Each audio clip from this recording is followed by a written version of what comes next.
Okay, great. Thank you, Anna. It's nice to see everyone here. It's a big room. Uh, so thank you all for joining.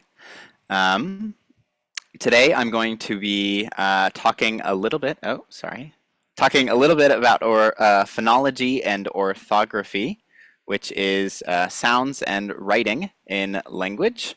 My name is Cole Flottman. I am a PhD student at the University of Hawai'i at Mānoa. I want to acknowledge that I am speaking today on unceded lands of the Hawaiian people. And so today we're just going to do a quick, brief overview of phonology and orthography. There's so much that I could talk about. My research interests are in phonology, but I'm going to just give you a couple of things that could help in terms of language documentation and revitalization.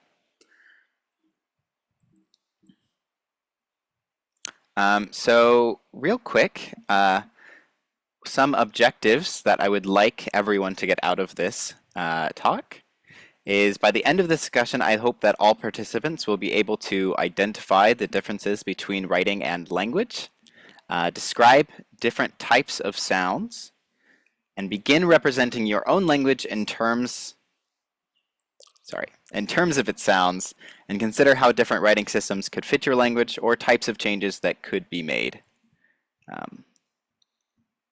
I'm so sorry, I have zoomed in on the chat, or I don't know, sorry, I've gotten...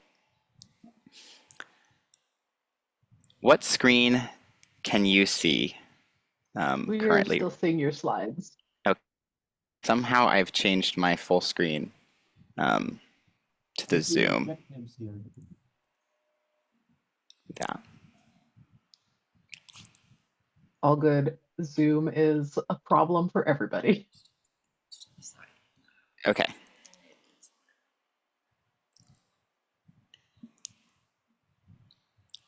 Okay, sorry about that. Yeah, I'm using a borrowed computer, so.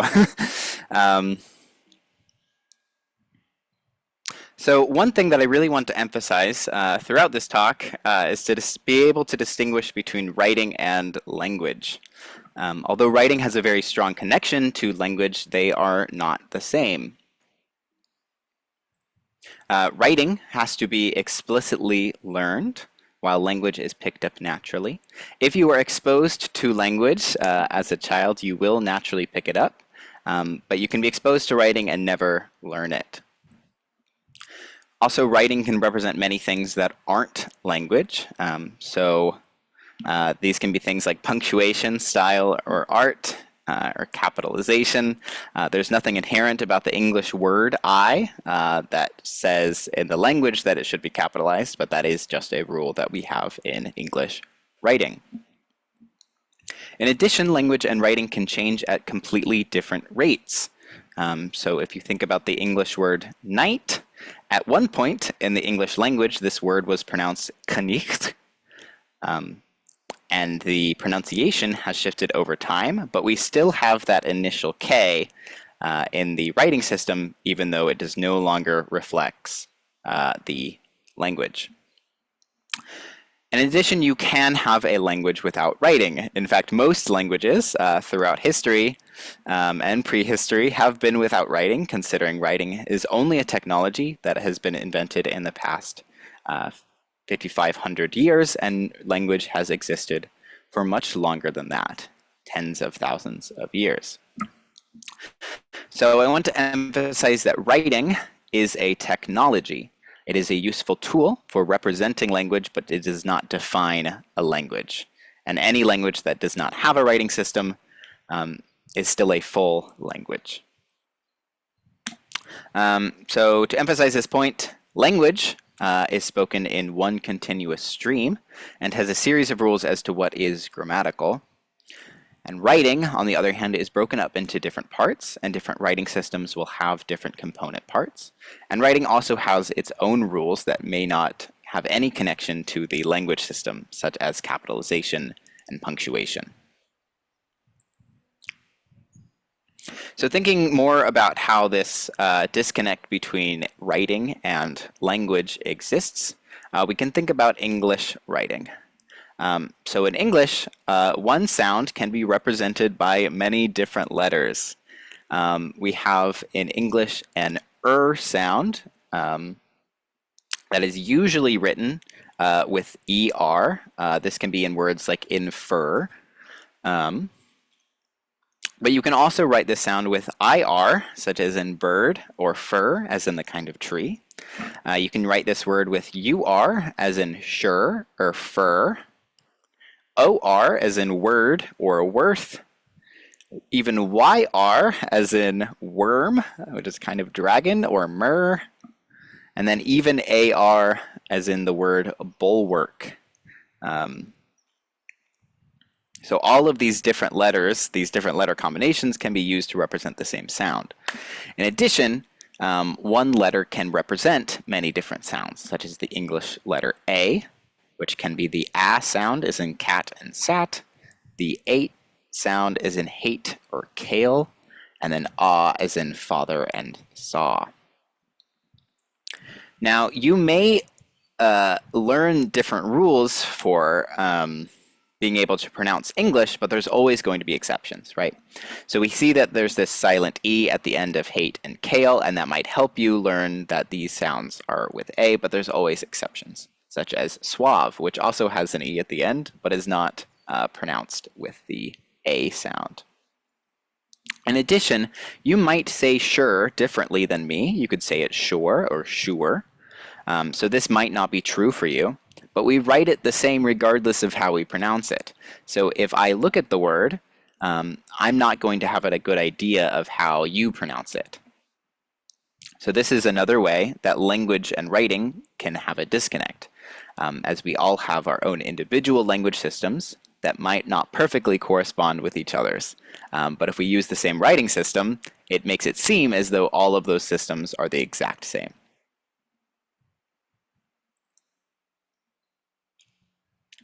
And then, of course, not only can symbols represent different sounds in the same languages, but they will be different across them. So Latin script is used for over 1,200 languages, and you can't use reading skills in one for the others.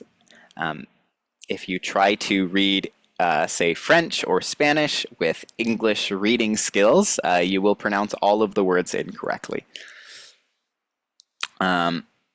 To highlight this point, this is the Cherokee syllabary, which, if you notice, there are a lot of symbols that are used in the Latin script. For example, this looks like a D, this looks like a T, and this has the same shape as a W. But all of these symbols actually represent syllables. So, for example, this W sound makes the La sound in the Cherokee syllabary. So again, if you were only familiar with English writing, you would have no idea how to pronounce the Cherokee syllabary, even though a lot of these symbols are the exact same. So let's try different ways to show sounds, right? Because clearly writing doesn't always do the best job of doing that. Now, we could always just send audio messages. Now phones can do that. You can always send voice messages through text. But of course, this is impractical and it's hard to store. If you had no books, you just had a series of audio messages stored on a device, that would take up a lot of space. It's obviously harder to store and more technology than, say, a book. So it's useful to be able to represent sound without the use of technology. And we could also always discuss sound in relation to the words that they appear in. For example, we could always talk about the sound at the start of cat, the sound in the middle of bowl, and the sound at the end of smell. I'll put that all together, and you would describe my name as K, O, an L, to create the sounds of my name, but that's also impractical, right? And it's also very language dependent. So another option is we could write individual sounds instead of relying on letters or other kinds of writing symbols. This is the solution that phonologists use, although again, it's not perfect.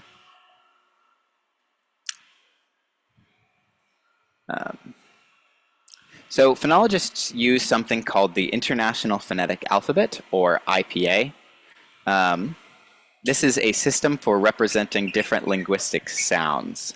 I apologize if you can hear some noise in the background here. I have a truck that has just pulled up to my building. So IPA is a system for representing linguistic sounds. And the basic principle is that if I write down a word in IPA, anyone else who is familiar with IPA should be able to read and pronounce it in the same way that I do. This is not going to be exact, as there's a balance between representing detail and being able to be compared between speakers and languages, right? So if I write one sound, it's not going to have all of the phonetic detail, all of the different details of the acoustic signal that you might actually hear, right? And because if we represented it perfectly, then we might as well just play the audio.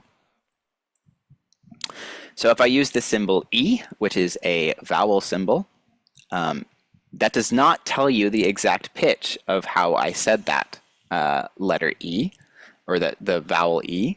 It does not tell you the volume at which I said it. It does not tell you the amount of air that required me producing it. And that's because the IPA is primarily for distinguishing between contrastive sounds within a language. So which sounds are going to make a difference for distinguishing between different words. So if you ever see in a grammar or a dictionary things written in these backslashes, forward slashes, or backslashes, or in these brackets, you can assume that it is written in IPA. These have slightly different functions that we can get to later. So this is just a small portion of the International Phonetic Alphabet chart, or the IPA chart. As you can see, it has quite a lot of different symbols. Some of these are going to be familiar to you if you speak English or a European language, or are able to write and read in a European language. A lot of these are going to have the exact same values. So for example, these are, as in English, P and B, so P and B. But then other symbols aren't going to have the exact values. For example, this R is actually a trill, so like as in Spanish, arriba, but not as in the English R. So if you're a little familiar, if you're familiar with English writing, you do have to learn some different symbol correspondences. And this is only a small portion of the chart. If we look at, sorry,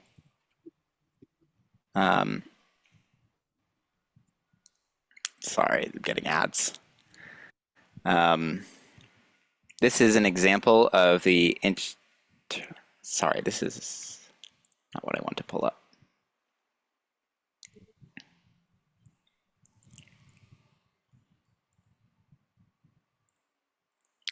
Anyway, this is just an example of the IPA chart. It is a much bigger chart than this. It is not able to fit every sound that exists in language. It is just a small portion. And the important thing about the IPA is that these symbols can be built on and added to with other symbols to create more complex sounds.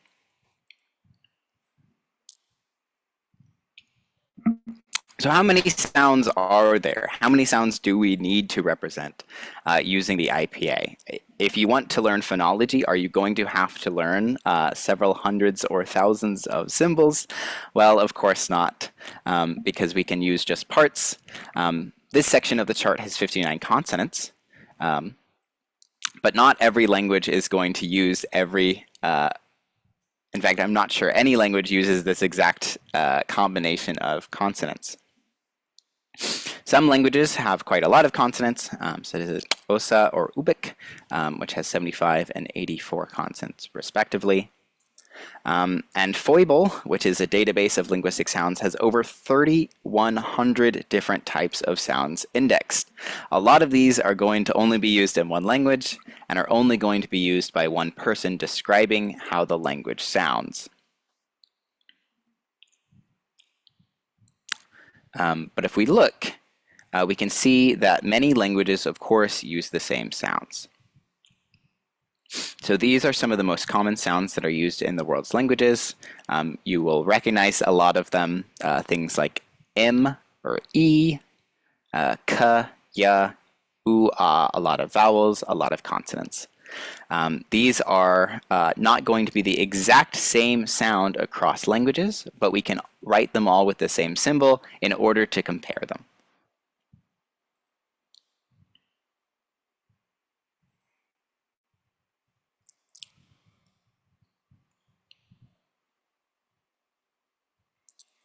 Sorry, I think I've clicked on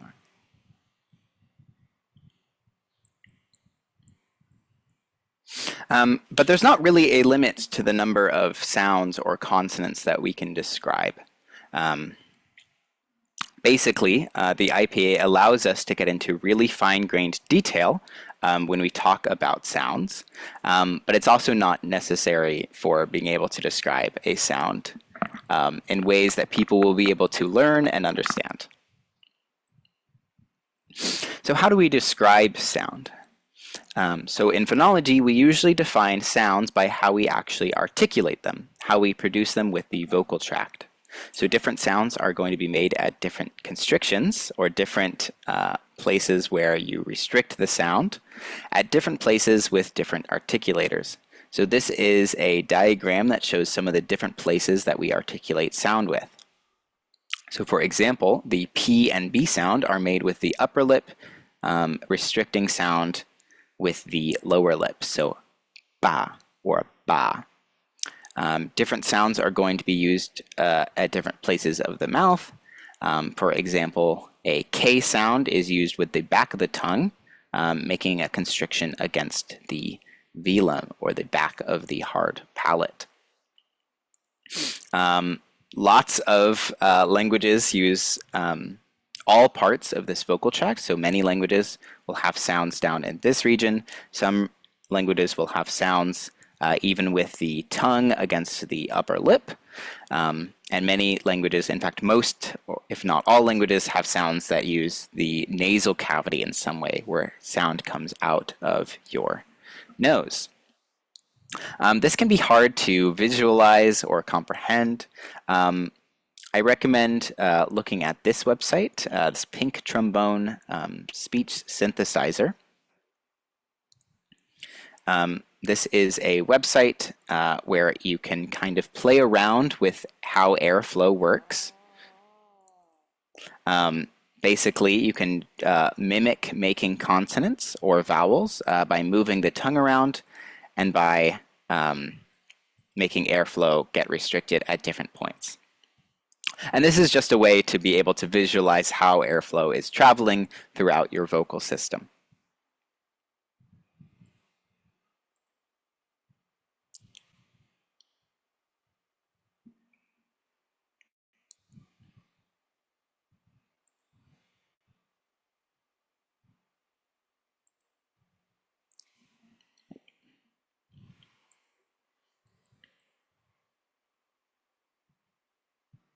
So one of the most important distinctions that we have in phonology is being able to distinguish between consonant sounds, which are sounds formed by constricting or stopping the airflow completely, and vowel sounds, which are sounds that are largely restricted in airflow and mostly defined by the tongue position. So for example, if I make a T sound, the airflow completely stops in preparation to make that sound. However, when I make an ah sound, air can flow out of my lungs and out through the mouth without really being restricted in any way, which is why you're able to hold a ah sound, but you're not able to hold a t sound for very long. We can talk about sounds in the different types of ways that they are articulated. So T and P and K are called stop sounds or plosive sounds. These are where the sound completely stops. There are fricative sounds, which are kind of the hissing noises like S, S, where sound is mostly closed off or restricted, but some airflow is allowed to escape. Nasal sounds, things like M and N. If you hold your finger in front of your nose while you make these sounds, you'll notice that airflow is flowing out of your nose as you're making them. M. Lateral sounds like L, where airflow is to the side of the tongue. When you say L, airflow travels to the side. And then things like approximants, these are things like W and Y and W, where there's less closure. So that we can package those descriptions of place, so where the sound takes place in the mouth, with descriptions of manner, or how the airflow is restricted, to describe sounds. So if I take the P sound as in Spanish padre, we can describe that sound as a bilabial sound because it's made with both of your lips. And we can also say that it is a stop consonant made with complete closure. So we call this a bilabial stop. And then the E sound, as in Hawaii, is a high front unrounded vowel. That basically just tells you where the tongue is positioned in the mouth. So it's made with the front of the mouth, or towards the front of the mouth, and your lips aren't round. And then the first sound in this off my word, galang, which is a velar sound because there is closure with the back of the tongue against the velum. And then it is an implosive stop, which we call because the sound is fully closed, but also the sound goes inward. So if you say ga, you can hear that the sound travels inward towards the lungs. So these are just ways that you can package together different kinds of descriptions to be able to talk about sounds.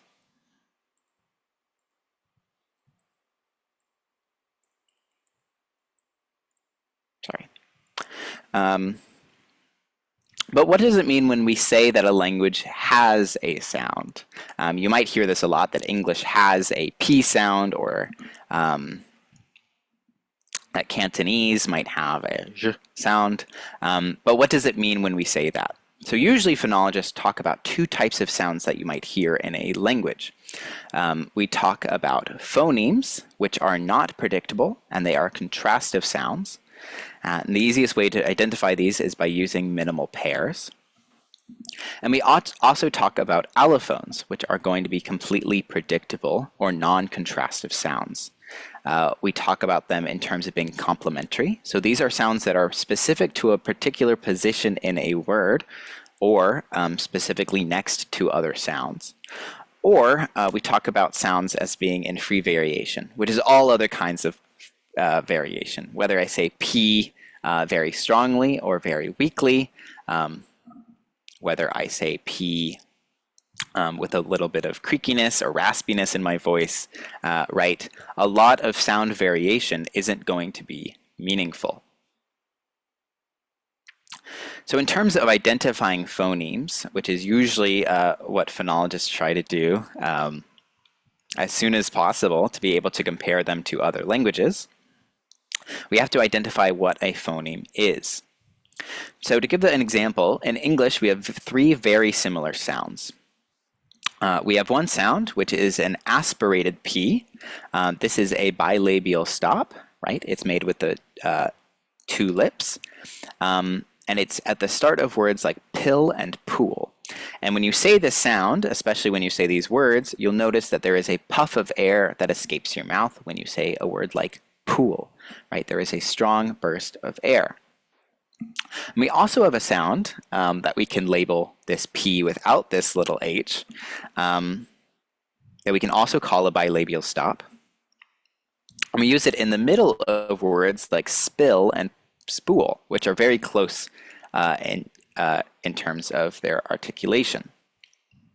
And if you say this sound, when you say spill or spool, you might notice that there is a much less strong burst of air than when you say pill or pool, right? Spill, spool, pill, pool, especially if you are a native English speaker.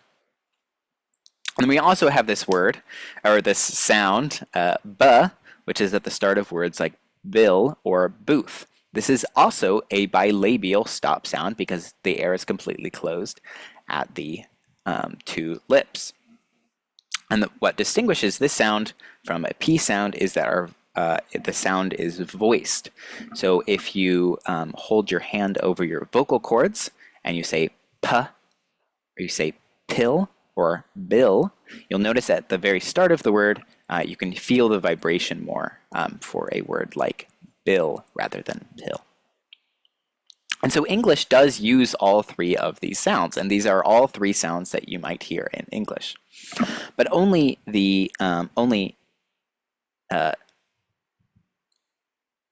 two of these are actually going to define words. If you use the wrong one in the same setting, you'll get a different word, right? So if I say pill or I say bill, if I use the wrong one, you're going to hear a completely different word.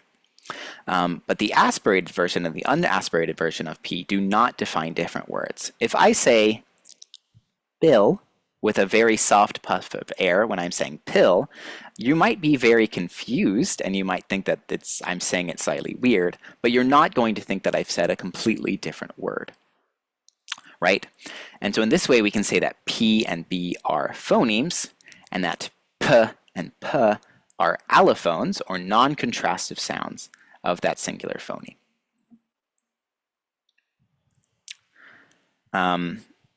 As a contrast, Classical or Koine Greek also had all three of these sounds, but all three of these sounds defined words. So all three of them were phonemes in Classical Greek, right? So even if a language has the same sounds or sets of sounds that you might hear, not all of them are going to be phonemes in the same language. Other things can define minimal pairs or can define phonemes or contrastive units as well. So for example, tone defines minimal pairs in quite a lot of languages. So for example, in Cantonese, and pardon my pronunciation if I don't get these tones exactly right, but there is a difference in a word like sao mai versus sao mai versus sao mai. These mean three completely different things. They are different verb phrases or different verbs, and they are only distinguished by the tone that is used, the relative pitch that you use when you say these words. And so we can say that in Cantonese, tone is a contrastive unit, right? So whether something is a high tone or a rising tone or a falling tone or a low tone, these are going to be able to distinguish between words. Tones are contrasted in Cantonese and in over 1,000 languages, especially in Africa, Asia, and Central America. And there are lots of different kinds of contrasts, right? So I gave you the example with all of these different kinds of P or P sound, all these different bilabial sounds. But of course, also in English, we distinguish between a P, a bilabial stop, with a K sound, which is a velar stop. These are very similar sounds in terms of they are both voiceless or unvoiced stop sounds that are made by restricting air, but they are made at different places in the mouth. And so that is another way that we distinguish between sounds.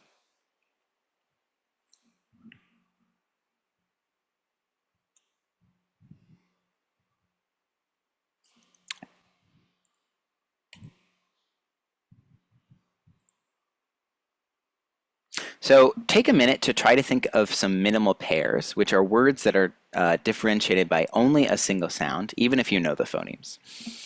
Some good options for this are to think of some rhyming words, such as pill and bill. Minimal pairs should be different by only one sound without adding anything.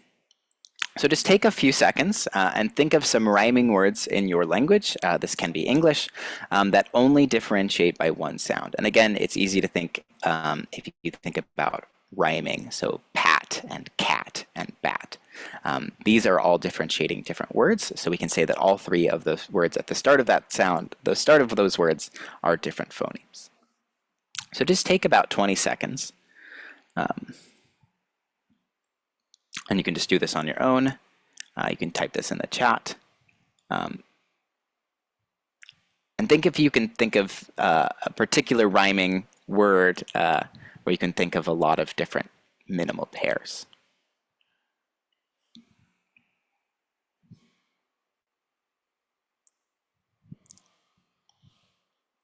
Okay, just as an example, in English, these are all minimal pairs in English: thigh, thy, shy, lie, my, nigh, high, why, etc. All of these are only distinguished by a single sound, and so we can say that the starting sound of all of those words, all of these symbols, are going to be different phonemes in English.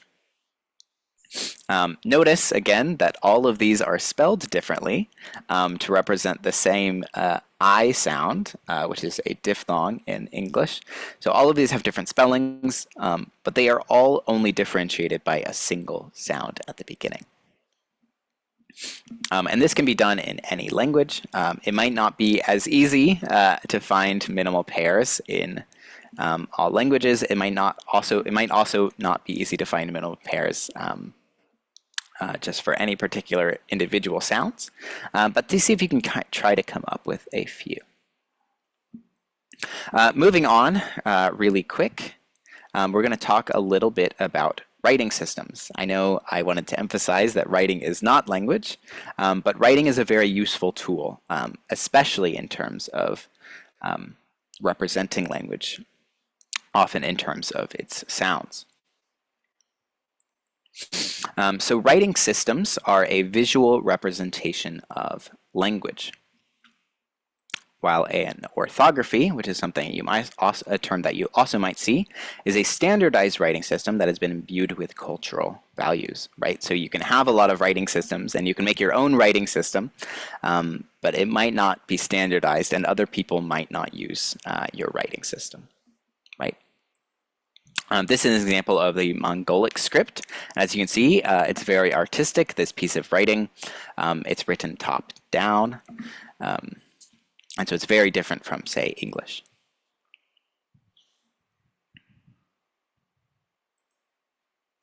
And there are many different types of writing systems. We don't have a lot of time to get into all of these, but I'll touch on each of them briefly. Logographic writing systems are symbols intended to represent an entire word for used languages like Chinese. An abjad, which is kind of a consonant alphabet. These are things like Arabic and Hebrew, where you mostly write consonants and then vowels are going to be mostly inferred by the reader. A syllabary, where each symbol represents a syllable. Coming back to the Cherokee syllable, as you can see, each symbol actually represents an entire syllable, such as the W symbol representing the syllable la. You can also have an alphabet. These are things like Greek, Cyrillic, and the Latin alphabet, which English uses, where each symbol represents a sound, including vowels. There's also some other systems called abugidas, where each symbol represents a consonant followed by an articular vowel, and then you can change the symbol by adding certain features or different kinds of markers on the symbol to represent different vowels. And there are also featural systems where symbols are not arbitrary, right? There's nothing inherent about a W that makes it make the W sound in English. But in featural systems, these symbols are not arbitrary, but in some way encode features of the sounds they represent. Famously, Korean Hangul is an example of this system. And this is kind of just a brief overview, and you can have many combinations of these symbols. And in fact, many languages use a combination of these different types, such as Japanese, which has 3 different writing systems that it uses in combination.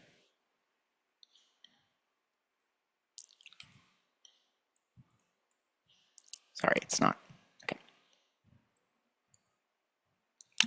So most languages in the world, around 4,000, have some kind of writing system at some point in their history. However, usage varies heavily. Many of these writing systems have never really been picked up by the users of the language who write in another language or do not write commonly at all. A lot of these writing systems were developed over 100 years ago without consulting members of the community. And languages have also shifted writing systems quite often. So here are some examples of different scripts that have been used to write the Sundanese language. This is an example of Sundanese script, of an Arabic-derived script, and of Sundanese being written in the Latin alphabet. Again, none of these mean that these are different languages. They are all used to represent the same symbols in Sundanese. And in Kazakhstan, for the Kazakh language, they've shifted several times in the past 100 years or so, shifting between Cyrillic, Latin, and Arabic scripts. And again, this says nothing about the actual language that is being spoken. It's just different methods of employing technology.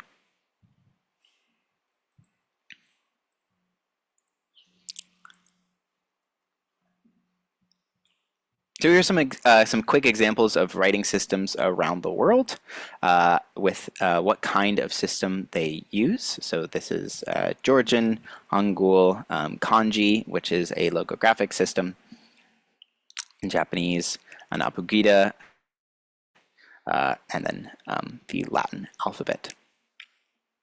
There are many kinds of writing systems around the world, and writing has been, sorry, it's not moving on. So writing has been developed independently at least 3 times, at least once in Egypt and Sumeria around 5,500 years ago, maybe twice, maybe once. China around 1250 BC, and in Mesoamerica around 1 AD. I say at least 3 times because there are many examples of maybe writing that have independently arisen. This is an example from Rongo Rongo, which was potentially a writing system that was used on the island of Rapa Nui in the Pacific. Sometimes it can be really hard to identify whether something is a full written system or whether it is representing something else. And then writing, of course, has then evolved or spread to make different kinds of scripts. So here is kind of a diagram that shows the evolution of the alphabet all the way from kind of right after hieroglyphics over Phoenician, Archaic Greek, Latin, the Roman alphabet, and then of course what we use today in English. So as you can see, symbols can gradually change over time to the point where they no longer represent the original picture forms that were used in hieroglyphics. And of course, along the way, we have had to create new symbols or adopt different symbols for different usages because we don't speak Egyptian any longer. We don't speak Archaic Greek when we are writing English. So not all writing systems are going to be equally useful for all languages.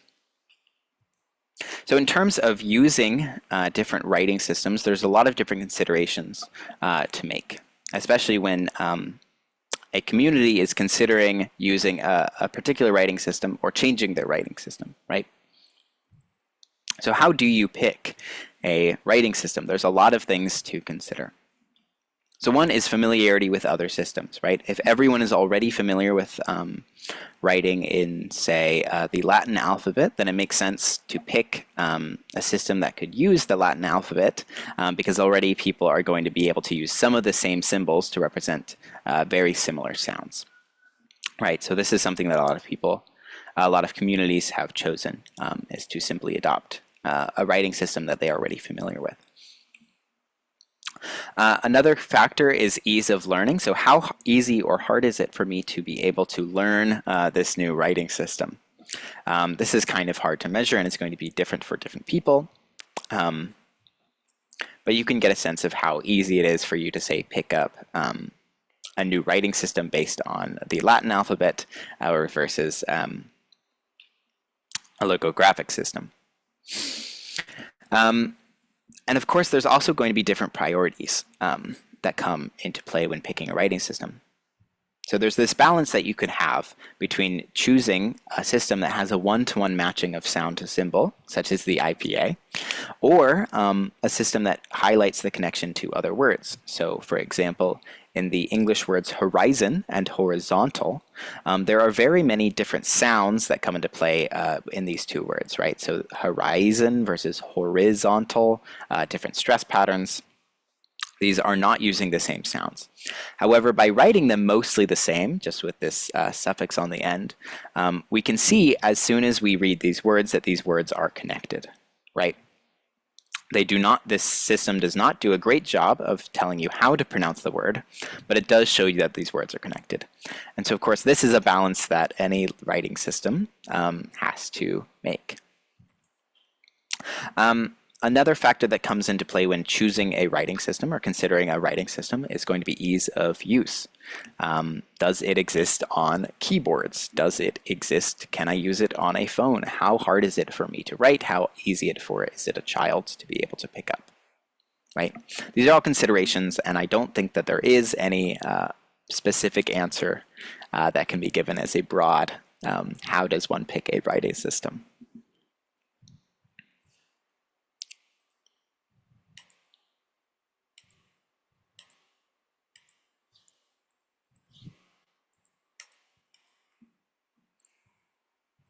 Sorry, I'm not sure why this is not moving on.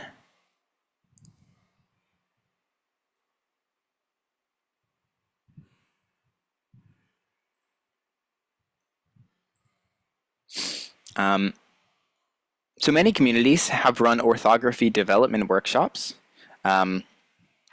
where a lot of people get together and consider all of these kinds of questions. And even very simple questions, such as how to indicate nasalization or how to indicate length on a vowel, can take a lot of discussion. This is an example from a language development workshop in Pakistan in 2016. Took over 5 days, and the main topic of discussion was whether to indicate nasalization under the vowel or with an apostrophe, right? Because writing matters, and writing, if a writing system is going to be something that you use during your entire life over and over, then there should be some kind of agreement about how that system takes place, which is why an orthography development workshop can be very useful for communities. And lastly, I wanted to touch on Unicode and Unicode proposals.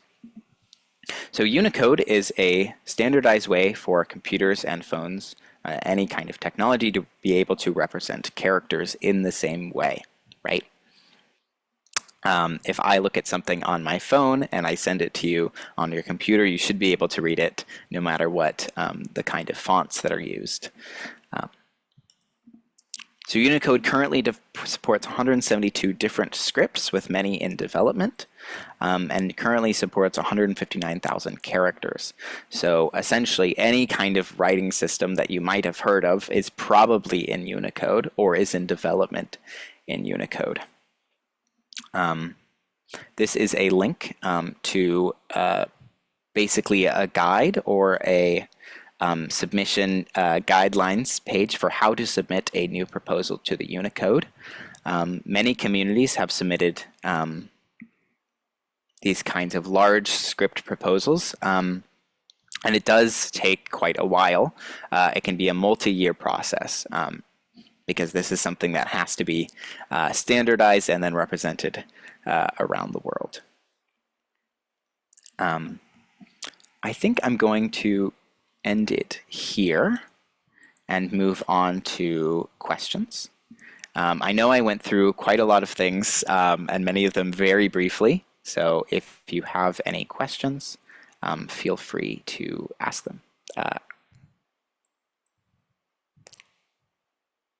Awesome. Thanks, Cole. Let's give a big round of applause for Cole for that extremely helpful presentation. I think we had a few questions come in the chat during the presentation, so I'm going to get to those first. So, Okay. First up, we had a question. What would be some reliable statistics on current writing systems that are in use? That's a good question. I think there are some informal kind of compilations. I know omniglot.com has some stats on different, might even be able to pull that up right now. Kung ano kinukulawin mo. Wala siya.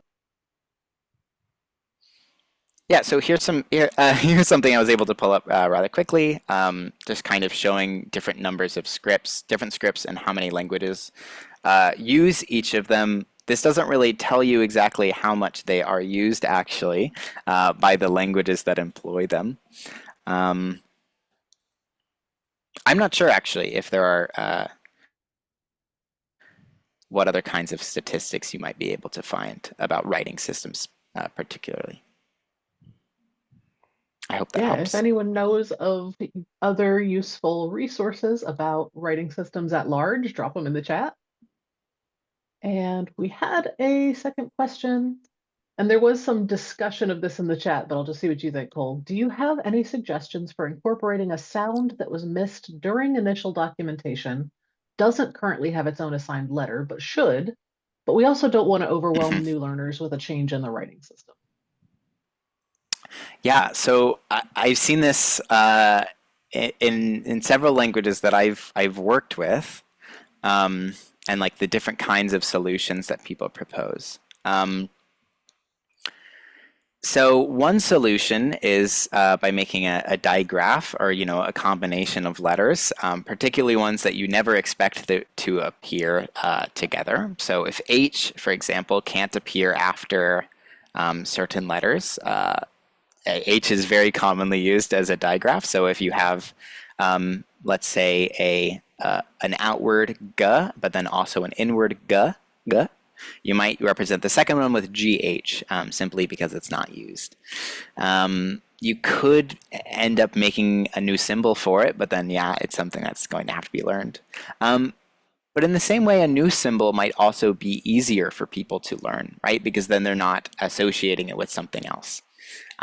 So there's many kinds of solutions for that. Yeah, thanks. I see Romar's hand up next. Yes. Hello. Am I audible, everyone? Hello. Hi. Am I audible? Yes, I can hear you. Oh, okay, thank you. Okay, since it's currently 2:45 here in the Philippines, so mayong buntag sa tanan. That's good morning, everyone in the Bisaya language. Thank you, sir, first and foremost, for your presentation. It was very informative, actually. Anyway, just a bit of context for my question. I am a linguistics student who just recently finished his phonology and anthropology studies during my second year of college. Currently, I'm on my third year. And since the speaker was able to deliver his presentation well, my question is more of a general one.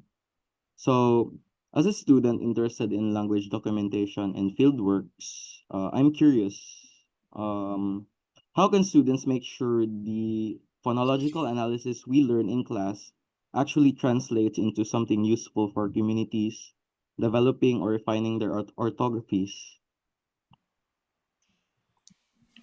Yeah, that's a great question.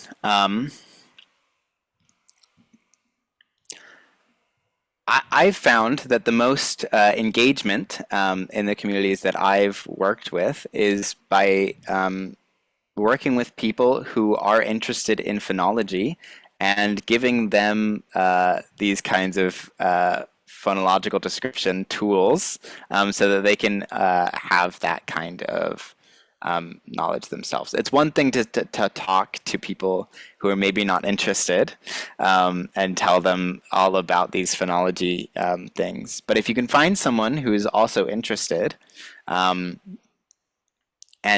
teach them, things like IPA, then they are much easier able to make sure that those kinds of phonological things are accurate for their own language. Right? People have a lot of instincts about their own kinds of sound systems. And so far, I found that a lot of people that I've worked with are very interested in sounds. Yeah. just because they're, easily, or everyone, hears them in their own language. Yeah, I would say just making sure that Okay. Thank you, to sir. share the Thank you for knowledge. your Yeah. insights. Daghang salamat, sir. Yeah. Thank you. All right, thanks. We have a little bit more time for other questions. If anybody has questions about sounds or writing systems, feel free to put your hand up or drop them in the chat.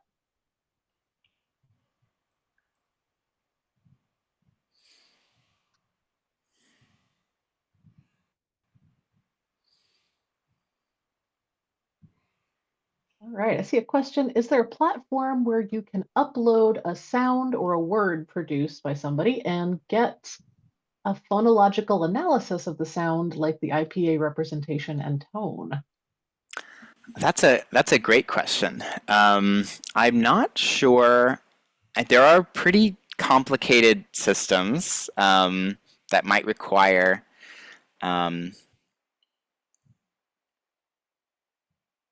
some, a lot of knowledge of computers and things that we use in phonology. But there are also just kind of a lot of speech to text systems nowadays that honestly do a pretty good job um, of representing the speech, depending on what language it is. Obviously, lesser known languages are going to be harder. Um, One tool that I use that I wasn't able to pull up in the presentation because it had a lot of ads is ipachart.com, which is useful because it has a list of the symbols, and then you can click on each symbol and get an example of how it is said. Because sometimes it can be hard to connect the symbol to how it sounds. Yeah. Yeah, I don't know of any platform that's, directly translates a sound to the IPA. Yeah, that kind of fine-grained phonology representation tool is kind of like the holy grail for a Yeah. lot of field linguists, and no one has made a good one yet. So it may happen someday, but to my knowledge, there's not a good tool like that out there yet. Let's see. I see Christina's hand up, and then we have one more question in the chat. Hi. This is super interesting to me. I'm a student at UC Berkeley, and I'm actually a geography major. I have no linguistics background at all.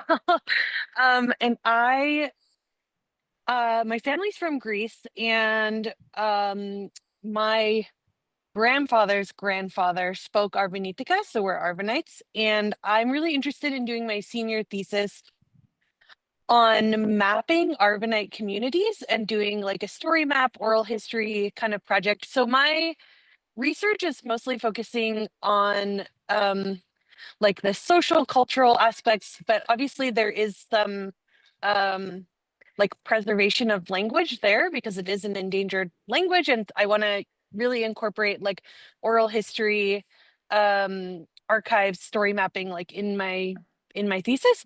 So I'm wondering if you have any advice on go how to approach this as someone who has no linguistics background. Yeah, that's a good question. I think I would suggest reading as much about Greek language and Greek languages, phonology as you can. That can be a bit, some of these things can be really opaque if you have less background in it. I would say try to start with the Greek. A lot of grammars that you might find on languages will have pretty nice descriptions of the sounds in some plain language. So it'll say P as in the sound, and it'll guide you through that. I don't know particularly enough about Greek languages or in Greek Yeah, dialects. I actually speak modern Greek, so I'm able to do Oh, that. And oh, okay, yeah, like the language that the endangered language that I'm particularly focusing on is actually a dialect that, or it's not really dialect, it's actually a whole language, but it's actually more comparable to Albanian. So it's like people who were Albanians who were there, who were in Greece since the Byzantine Empire and were Greek Orthodox. And like, so there's many villages in Greece where they're only speaking this language, Arvanitika. And it's not Greek. And actually it's not, there is there's some like mutually intelligible words in Greek, but actually there's a ton more in Albanian. But yeah, I think just like I listened to, like I loved the talk that you gave, but I felt like it was like there were a lot of things that I didn't understand, like not coming from a linguistic background, which is totally fine. And I took a lot of notes, but I just am wondering, like, do you think that it's impossible? Do you think it's impossible to work? I guess I gotta say it can't be impossible because there's lots of folks who are not linguistics who are trying to yeah. preserve who are just like part of communities preserving their own language. So I guess like to make the question like broadly applicable to more people than just me, what advice would you give someone who's like not a linguist, maybe even not even like a student or researcher, who's like part of a community wanting to document their language? I did take a note about like making like sound files and trying to use and understand IPA, but like if there's any other advice you have for folks who maybe were like, okay, like air sounds is a little bit overwhelming, like Yeah, where to start on like yeah, mapping the language now. yeah, okay. So I guess what I would say is that you don't have to have all of the vocabulary or know the exact specifics of what the sound is doing in the vocal tract to be able to talk about it, right? So this is something like, I mean, you can identify two words where, you know, this sound is at the start of it or this sound is at the start of it. I don't need to know exactly how that sound is produced to identify those as being different sounds.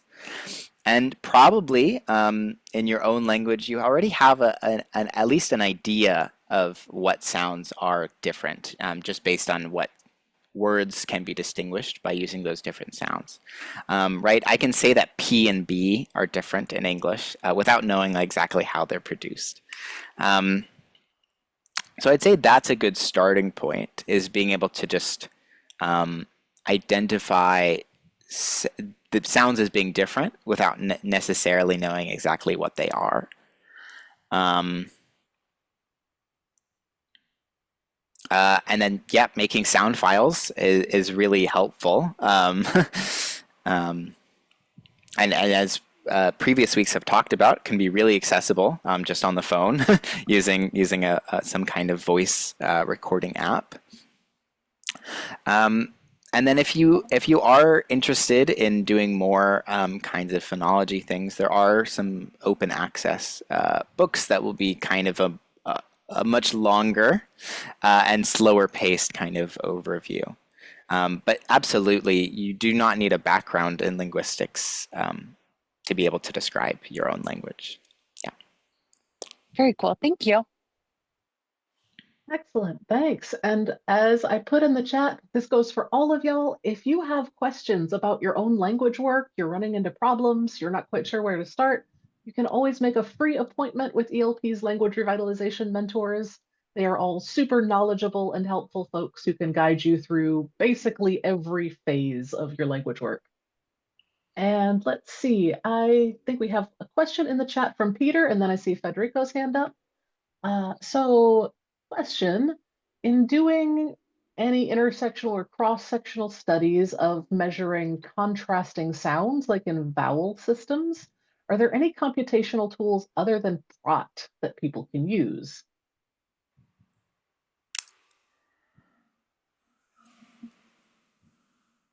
That's a good question. I personally do have only used Prot. for seeing spectrograms and things like that, for doing that kind of analysis. It's an old tool, but I do think it works fairly well. In terms of kind of automizing some of those things, so that you don't have to do it manually, looking into scripting for prot, or looking at like a forced aligner, which can, automatically identify some sounds depending on data that you give it. But I mean, yeah, some of it does just have to be looking at spectrograms. I don't know if there's a better tool that anyone has used recently, and I don't. Do you have anything that I you? don't know of them. Yeah. Like many linguistic softwares, the best one we have available is very old, but it still does the job. Let's see, Federico's hand is up, and then I think we may be out of time after that. So if you have any last minute questions, drop them in the chat. Okay, thank you. Hello, everyone, and thank you very much, Cole, for that talk. That was very, very interesting. I have a question about particularly the language that I'm working with, which is Quechua from Santiago del Estero. And there is this very weird debate about one sound that some people have called for like 50 years post-velar, which is not something I'm familiar with as a thing. I know velar sounds, post-velar is for me something that just happens behind the velar sounds. So for me, it's just basically a guttural sound. And I kind of would like to present this idea to the academic community that works with this language, saying, okay, this is actually this kind of sound. And I've been thinking about getting familiar with Pratt and spectrogram so that I can describe the sound objectively and say, these are the sounds that exist. Post-velar is not a thing, but it's pretty close to guttural, and we can see that these sounds are used here, here, and here. And I was wondering, how successfully can you actually describe the sound and remain objective? Because most of the things that happen are things of people saying, I hear this sound and this is what it sounds like, but I would like to prove and have some actual proof that this is the sound that is pronounced in this position and this position and so on. Yeah, so in that particular case, I think what would be more helpful in terms of objective data, although maybe harder to actually get, would be articulatory measurements, things like palatography, like putting markers on the tongue to show exactly where it's contacting in the mouth. Hard, like really difficult to get things like ultrasound, things that you can actually like show inside the mouth. Those can be useful because they can show exactly where things take place, but it does still take some kind of abstracting. You do kind of have to say, well, this is really far in the back of the mouth, so I'm going to call it this. All the symbols that we use, and even things like post-velar or pre-velar or velar, those are just kind of fuzzy regions in the mouth. The boundaries aren't always super clear, and so I think at some points, at some times, right, you can analyze something as different without necessarily having the exact measurements.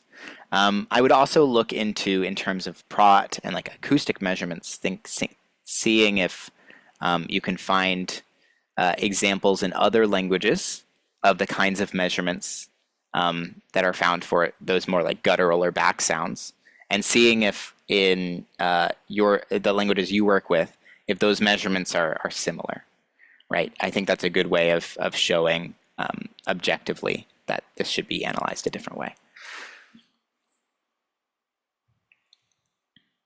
I don't know if that's helpful at all. Yes, thank you very much. All right. Well, we are a little bit over time, so let's give another big round of applause to Cole for this extremely helpful session. Thank you, Cole. And next week, I'm really excited. We're going to be talking about sociolinguistic language documentation, my favorite workshop to lead.